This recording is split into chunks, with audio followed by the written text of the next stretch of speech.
Assalamualaikum warahmatullahi wabarakatuh. Selamat pagi anak-anak. Kita berjumpa lagi dalam pembelajaran tematik.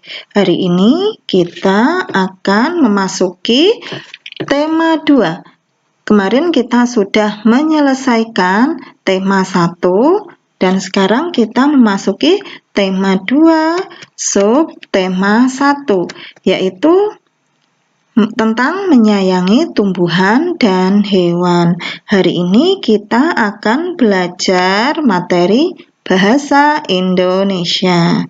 Baiklah, sebelum kita memulai pembelajaran hari ini, kita lihat dulu tujuan dari pembelajaran bahasa Indonesia. Yang pertama yaitu kalian mampu menjelaskan pengertian dongeng. Yang kedua, mampu menyebutkan unsur-unsur dalam dongeng. Yang ketiga, mampu menyebutkan jenis-jenis dongeng. Yang keempat, mampu menganalisis suatu dongeng. Baiklah, langsung saja kita bahas materi hari ini, yaitu tentang dongeng. Apa itu dongeng? Dongeng adalah suatu karya sastra lama yang berisi cerita luar biasa dan penuh khayalan atau fiksi yang oleh masyarakat umum dianggap sebagai cerita yang tidak benar-benar terjadi. Selanjutnya kita akan bahas tentang unsur-unsur dongeng. Ada beberapa unsur-unsur di dalam dongeng. Yang pertama yaitu tema. Tema itu merupakan gagasan atau ide utama yang mendasari suatu dongeng. Kemudian yang kedua yaitu latar.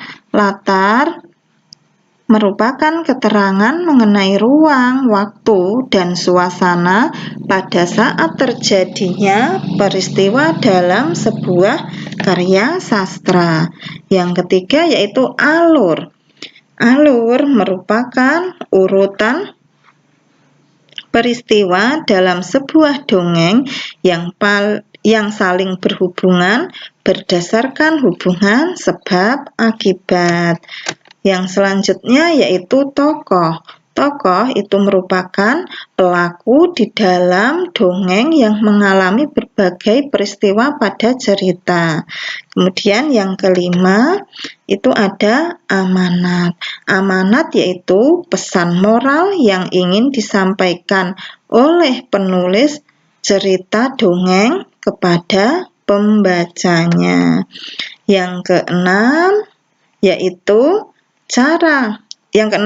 watak. Watak itu merupakan cara pengarang menampilkan tokoh-tokoh dan watak-wataknya dalam cerita dongeng, baik itu karakter, sifat, dan kondisi fisik para tokoh. Itu tadi unsur-unsur dalam suatu dongeng. Yang selanjutnya yaitu jenis-jenis dongeng. Ada beberapa jenis dongeng yang kita kenal, yaitu yang pertama itu ada mite.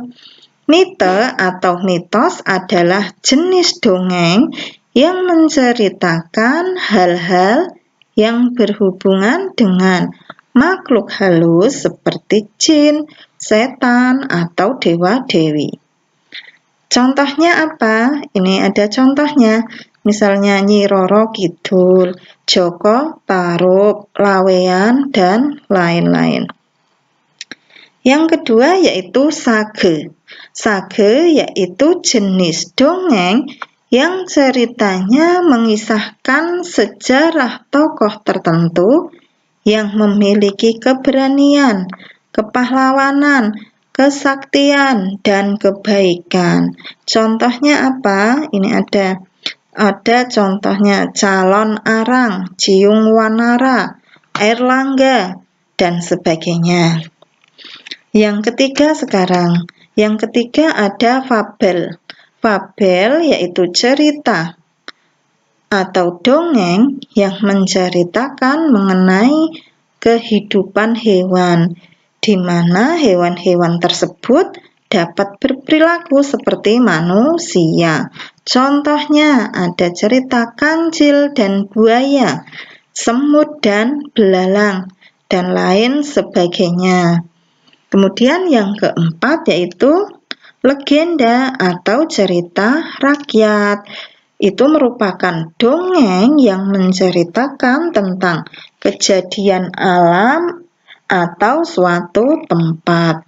Contohnya legenda Rawa Pening dan legenda Danau Toba. Selanjutnya kita membahas tentang contoh dongeng. Di sini Ibu tampilkan ada potongan cerita tentang semut dan belalang. Ini merupakan contoh dari fabel. Fabel atau fabel ya. Ini contohnya, nanti kalian baca ceritanya. Kemudian nanti kalian analisis unsur-unsur yang ada di dalam potongan cerita ini. Baiklah, kita baca bersama ya. Di suatu pohon di tengah taman hiduplah semut berdampingan dengan belalang.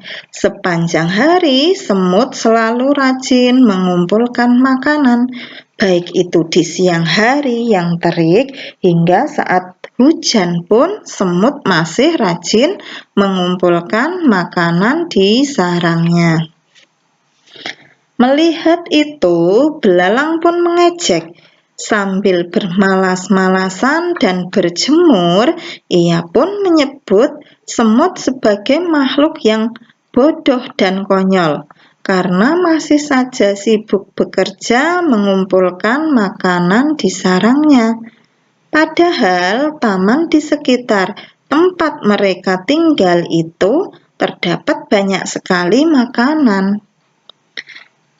Sudah selesai, ini kita membaca ceritanya, dan selanjutnya yaitu kita menganalisis unsur-unsur yang ada di dalam cerita yang telah kita baca. Baiklah, kita analisis. Yang pertama yaitu mengenai latar. Latar itu tempat kejadian atau waktu kejadian. Tadi latarnya di mana tempatnya? Di sebuah hutan, di taman, di sebuah pohon yang ada di taman. Kemudian yang nomor 2 yaitu tokoh. Tokohnya tadi siapa? Belalang dan semut. Sekarang watak dari belalang dan semut itu bagaimana? Belalang tadi wataknya apa? Malas dan suka mengejek. Kemudian kalau semut bagaimana wataknya tadi? Semut itu rajin dan bekerja keras. Kemudian yang keempat, unsur yang keempat yaitu amanat atau nasihat. Nasihatnya apa setelah kita membaca cerita tadi? Iya, ini bisa dibaca. Hendaknya kita selalu rajin bekerja dalam kondisi apapun dan jangan menghina orang lain. Ini tadi unsur-unsur yang ada dalam suatu cerita. Nanti Ibu harapkan ketika kalian membaca suatu cerita atau dongeng, kalian juga bisa menganalisis unsur-unsurnya, terutama yang amanat atau nasihat. Nasihatnya apa setelah kita membaca suatu cerita? Nah, untuk pembelajaran hari ini Ibu rasa sudah selesai, Ibu cukupkan ya. Nanti kalian bisa mengerjakan buku paket Mozaik 2B.